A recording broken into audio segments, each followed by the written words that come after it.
Assalamualaikum warahmatullahi wabarakatuh. Kami dari kelompok PPL UPT SPF SD Negeri Tidung akan menjelaskan mengenai profiling peserta didik. Adapun aspek-aspek yang diobservasi yaitu ada etnik, kultural, status sosial, minat, perkembang kognitif, kemampuan awal, motivasi, emosi, gaya belajar, dan moral. Saya Bernike Pituk Salempa akan membahas materi yang pertama yaitu etnik. Adapun indikator yang pertama para siswa saling menghargai perbedaan suku. Kemudian yang kedua, siswa menghargai kebudayaan. Adapun hasil observasi yang pertama, ya, siswa saling menghargai perbedaan suku yang terdapat dalam kelas tersebut. Dan saat ada hari-hari khusus, siswa memakai pakaian adat suku mereka masing-masing. Contohnya saat hari ulang tahun Kota Makassar, kemudian yang kedua Hari Pahlawan. Adapun pembahasan dari materi etnik yaitu perbedaan etnik dalam keterkaitan dengan pembelajaran di kelas itu berpengaruh karena kadang dalam penggunaan bahasa, kebiasaan yang terbawa dari suku mereka masih sering menerapkan saat mereka komunikasi dalam kelas. Kemudian materi yang kedua yaitu kultural. Adapun indikator kultural yaitu yang pertama, para siswa selalu menyapa dan mengucapkan salam saat bertemu dengan guru. Kemudian indikator yang kedua, para siswa menggunakan bahasa yang sopan dan santun. Yang ketiga, siswa mengenakan pakaian seragam sekolah secara rapi, tertib, lengkap dengan atributnya. Kemudian yang keempat, siswa memiliki disiplin yang tinggi baik dalam kehadiran pergaulan maupun dalam belajar. Kemudian yang kelima, siswa yang terlambat diberikan teguran atau sanksi. Kemudian yang ketujuh, siswa yang membuang sampah tidak pada tempatnya akan diberikan teguran. Adapun hasil observasi dari kelompok kami yaitu yang pertama, siswa senantiasa menerapkan budaya tabe dan memberi salam saat bertemu dengan guru. Kemudian yang kedua, dalam percakapan sehari-hari siswa tetap menggunakan bahasa yang sopan.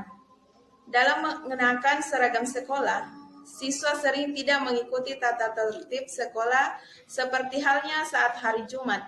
Siswa dihimbau untuk menggunakan baju koko, namun siswa masih ada yang tidak menggunakan pakaian koko. Pada umumnya masih ada siswa yang datang terlambat dan diberikan sanksi untuk memungut sampah di lapangan sebelum masuk ke dalam kelas. Kemudian siswa yang tidak membuang sampah pada tempatnya diberi teguran untuk memungut sampah tersebut. Adapun pembahasan dari materi kultural yaitu sikap sopan santun, kedisiplinan yang sudah menjadi kebiasaan atau sudah membudaya dalam diri siswa akan terus tertanam dalam diri sampai masa tua mereka. Dan sebagai guru perlu menanamkan dan mencontohkan sikap-sikap baik agar siswa dapat menerapkan dalam kehidupan sehari-hari. Selanjutnya adalah status sosial. Status sosial di sini akan dibahas oleh saya, Novianti Ramla. Status sosial dalam hal ini merujuk pada status sosial ekonomi yang merupakan kedudukan atau posisi seseorang dalam masyarakat yang berkaitan dengan tingkat pendidikan, tingkat pendapatan, kepemilikan kekayaan, dan fasilitas serta jenis tempat tinggal. Status sosial di sini erat hubungannya dengan pengaruh terhadap gaya belajar atau motivasi belajar siswa. Indikator yang akan saya bahas di sini ada dua, yaitu pekerjaan orang tua dan penampilan. Pertama, pekerjaan orang tua. Peserta didik masing-masing dari latar belakang status sosial yang berbeda-beda. Dari pekerjaan orang tua ada yang bekerja sebagai seorang PNS, honorer, TNI, polisi, wira swasta, dan kontraktor. Dilihat dari pekerjaan orang tua siswa, maka siswa yang orang tuanya bekerja sebagai honorer, polisi, TNI, dan kontraktor memiliki motivasi belajar yang baik. 2. Penampilan. Penampilan siswa yang kami observasi merujuk pada kerapian pakaian yang digunakan oleh siswa sebelum dan setelah jam istirahat.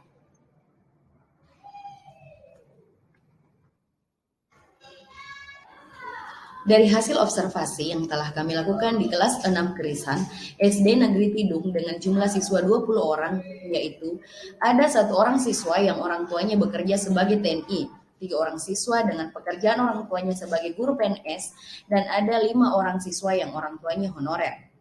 Orang tua siswa yang bekerja sebagai polisi ada 2 orang, kontraktor ada 2 orang, dan 7 lainnya bekerja sebagai wira swasta. Dari hasil observasi yang telah kami lakukan, terlihat bahwa siswa yang orang tuanya adalah seorang guru PNS cenderung fasif dalam kelas dan lambat dalam memahami materi pelajaran, sedangkan untuk yang orang tuanya adalah seorang guru honorer, cenderung lebih aktif dan cepat memahami pelajaran. Untuk yang orang tuanya seorang TNI cenderung diam dan akan berbicara ketika ditanya atau dipersilahkan. Kemudian yang orang tuanya polisi suka bertanya, aktif, serius dalam belajar, tetapi juga santai. Anak dari seorang kontraktor aktif dan tidak mau diam, sering berbicara dan sering mengusik temannya. Contohnya, ketika temannya sedang mengerjakan tugas, dia akan mengganggu temannya dengan mengambil pulpen atau sekadar bertanya, kamu sudah nomor berapa, dan lain-lain. Dan untuk yang wira swasta cenderung lebih ramah, suka mencari perhatian dan sering melapor temannya yang menurutnya berbuat kesalahan. Semangat jika diberi tugas dan akan berusaha untuk menyelesaikan tugasnya dengan cepat. Nah, kemudian menurut penampilan berdasarkan hasil observasi yang telah kami lakukan juga, kami dapat menyimpulkan bahwa penampilan peserta didik dilihat dari dandanan dan pakaian sebagian besar berasal dari kalangan menengah ke atas. Dandanan untuk peserta didik pada kelas ini cenderung biasa-biasa saja atau tetap menampilkan khas sebagai anak sekolah dasar yang mulai beranjak remaja. Mereka tidak berdandan berlebihan, tetapi rata-rata perempuan membawa kipas portable karena suasana kelas yang panas sehingga pada saat pembelajaran terkadang mereka disibukkan dengan kipas masing-masing. Untuk pakaian masih wajar dan tidak mencerminkan perbedaan kasta dan tidak mengganggu dalam proses pembelajaran. Untuk anak TNI, polisi, PNS, dan honorer, pakaiannya cenderung lebih rapi dan bersih. Untuk anak kontraktor dan wira swasta rapi, tetapi ketika jam istirahat maka penampilannya akan sedikit berantakan. Hal selanjutnya adalah minat. Minat adalah suatu rasa lebih suka dan rasa ketertarikan pada suatu hal atau aktivitas tanpa ada yang menyuruh. Dalam hal ini, ketertarikan peserta didik pada mata pelajaran tertentu, yang mana hal tersebut berpengaruh besar terhadap semangat belajar siswa. Ketertarikan pada mata pelajaran. Dari hasil observasi yang telah kami lakukan, kami memperoleh data yaitu ada 10 orang yang tertarik pada pembelajaran olahraga. IPA ada 3 orang, PPKN, IPS, dan Bahasa Indonesia, serta seni budaya masing-masing 1 orang. Dan untuk bahasa Inggris dan agama juga masing-masing ada 2 orang. Untuk ketertarikan peserta didik pada mata pelajaran, tentu saja mempengaruhi gaya belajar mereka. Jika yang berlangsung adalah mata pelajaran favorit mereka, maka akan mempengaruhi semangat peserta didik dalam mengikuti pembelajaran tersebut, sehingga berpengaruh juga pada nilai mata pelajaran tersebut. Perkenalkan, nama saya Agnes Natalia Situlat. Di sini saya akan menjelaskan perkembangan kognitif. Indikator sesuai dengan tahap operasional konkret menurut Piaget. Yang pertama yaitu berpikir secara logis. Yang kedua, mengklarifikasi benda-benda ke dalam bentuk yang berbeda. Yang ketiga yaitu mengkoordinasikan beberapa karakteristik. Perkembangan kognitif dari siswa kelas 6 yang saya amati sudah mampu berpikir secara logis dan sudah cukup mampu membedakan mana yang baik dan buruk. Kemampuan mengklarifikasinya sudah cukup bagus dalam membedakan beberapa benda serta menggunakan ingatannya sesuai proses pembelajaran. Faktor kesuksesan seorang anak di masa depan ditentukan oleh bagaimana perkembangan seluruh aspek dirinya, yaitu perkembangan fisik, kognitif atau intelektual, emosi, dan spiritual yang berkembang secara optimal. Salah satu aspek perkembangan yang selalu menjadi fokus perhatian adalah perkembangan kognitif anak dengan tidak mengabaikan aspek perkembangan lainnya. Perkembangan kognitif dianggap penting karena sering dikaitkan dengan kecerdasan anak. Sederhananya menurut Desmita 2010, kognitif dipahami sebagai kemampuan anak untuk berpikir lebih kompleks serta mampu melakukan Baik, saya Habdi Cipta Negara. Di sini saya akan menjelaskan terkait kemampuan awal. Nah, adapun indikator yang kemudian kami gunakan yaitu menggunakan metode tanya jawab. Yang pertama yaitu menanyakan pengetahuan awal pembelajaran yang akan dibelajarkan. Yang kedua, mengukur sejauh mana tingkat kemampuan awal siswa untuk merancang pembelajaran dan materi yang dibelajarkan.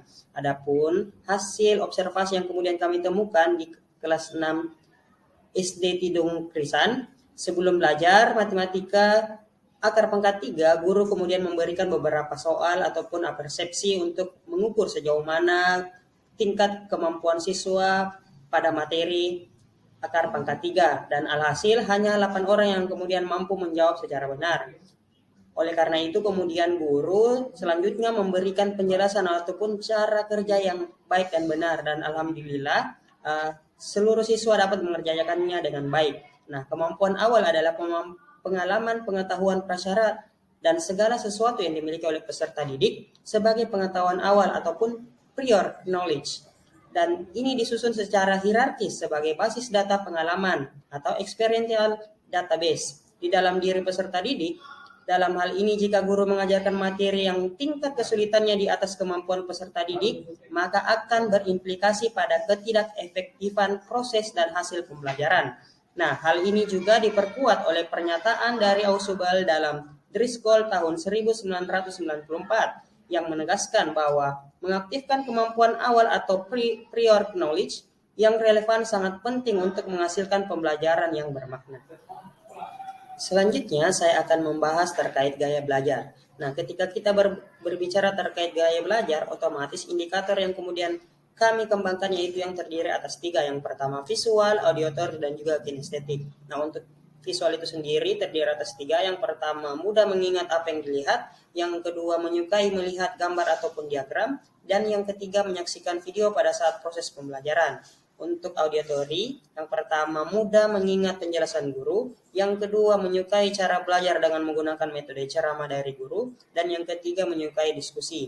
Dan yang terakhir kinestetik, yang pertama melibatkan diri secara langsung, dan yang kedua lebih suka mencoba sesuatu yang baru ditemui.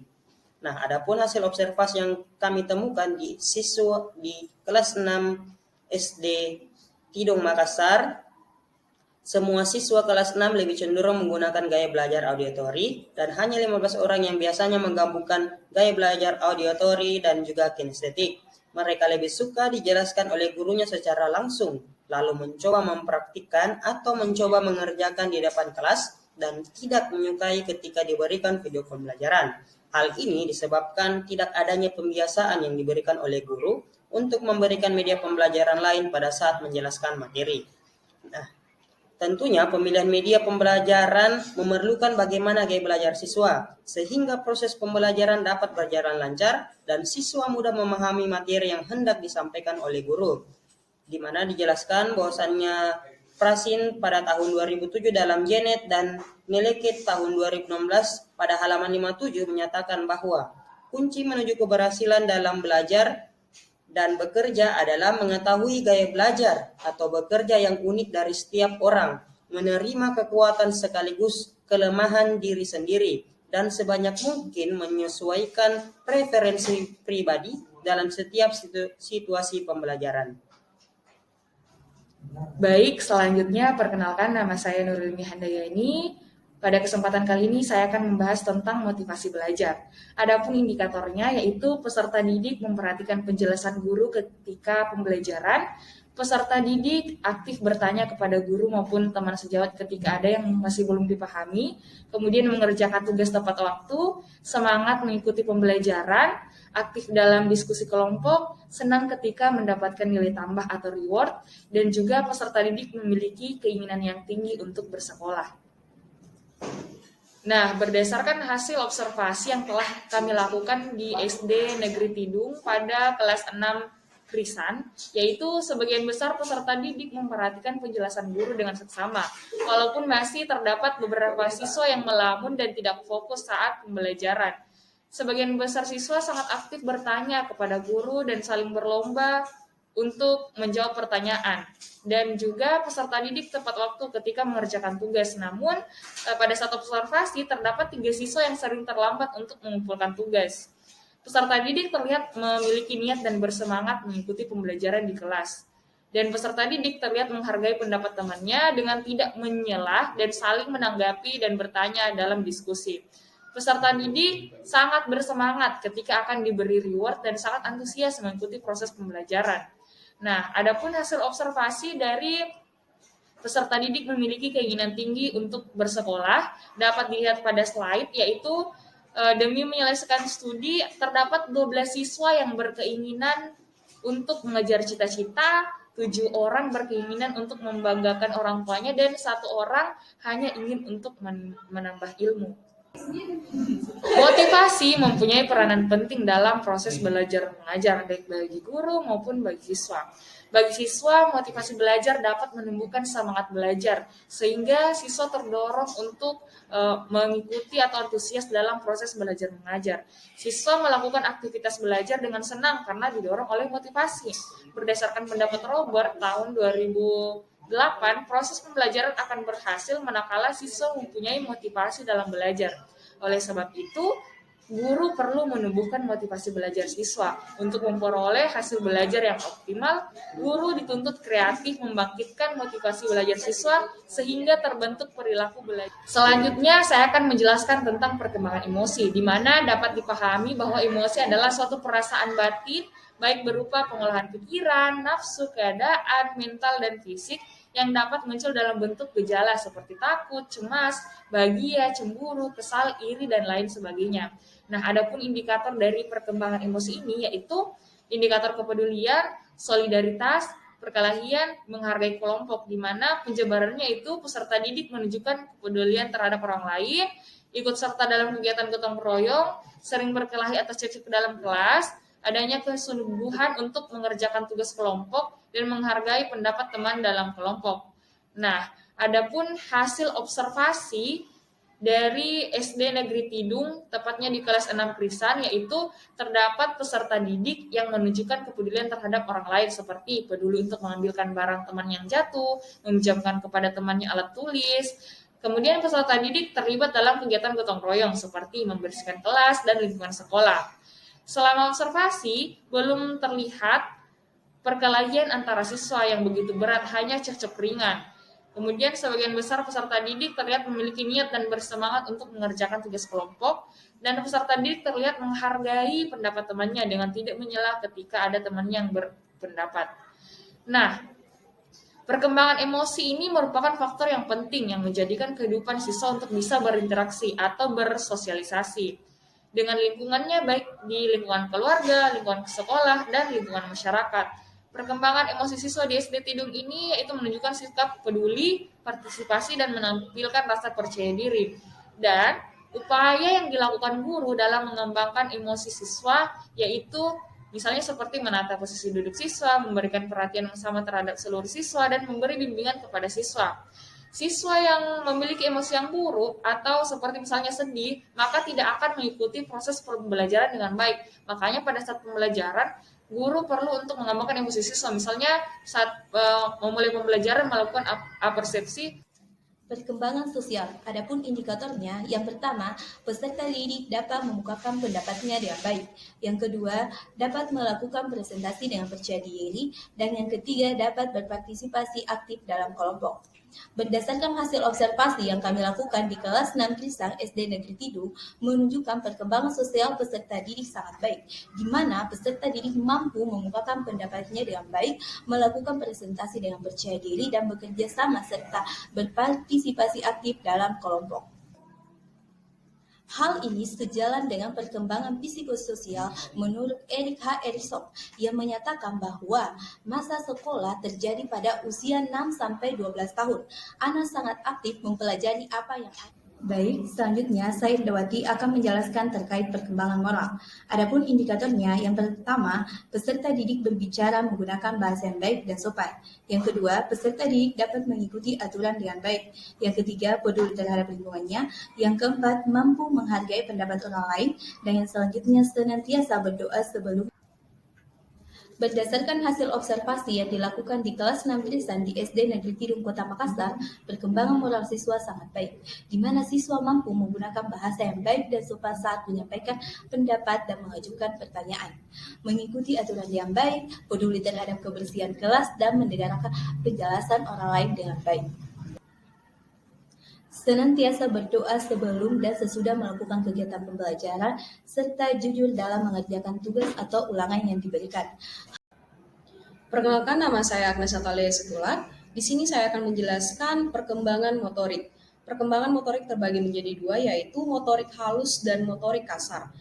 Yang pertama yaitu motorik halus. Adapun indikator, yaitu yang pertama, peserta didik dapat menggambar sesuai dengan contoh yang diberikan guru, dapat melakukan eksplorasi dengan berbagai media dan alat, dapat menggunakan alat tulis dengan benar, dapat mencocokkan benda sesuai dengan jenis dan warnanya. Sedangkan indikator motorik kasar, yaitu yang pertama, peserta didik dapat berjalan maju sesuai garis lurus. Kemudian, apakah peserta didik sering jatuh saat berjalan sambil berjinjit? Peserta didik mampu menjaga keseimbangan tubuhnya saat berjalan. Peserta didik dapat berjalan mundur sesuai garis lurus. Apakah peserta didik sering jatuh saat berjalan sambil mundur? Berdasarkan hasil observasi yang dilakukan pada kelas 6, Krisan SD Negeri 7 Kota Makassar, perkembangan motorik halus peserta didik sangat baik. Peserta didik mampu menggambar sesuai dengan contoh yang diberikan. Antusias melakukan eksplorasi dengan media dan alat, terlihat mampu menggunakan alat tulis dalam mengerjakan suatu objek, dan bersemangat, serta teliti dalam mencocokkan benda sesuai dengan jenis dan warnanya. Sedangkan pada motorik kasar, peserta didik terlihat mampu berjalan maju dan mundur sesuai gestur garis lurus. Jadi, selama pertengahan dan akhir anak-anak, perkembangan motorik anak menjadi lebih terkoordinasi daripada masa awal anak-anak. Pada usia 10-12 tahun, anak-anak mulai memperlihatkan keterampilan-keterampilan manipulatif menyerupai kemampuan-kemampuan orang-orang dewasa. Mereka mampu memperlihatkan gerakan-gerakan yang kompleks, rumit, dan cepat yang diperlukan untuk menghasilkan karya kerajinan yang bermutu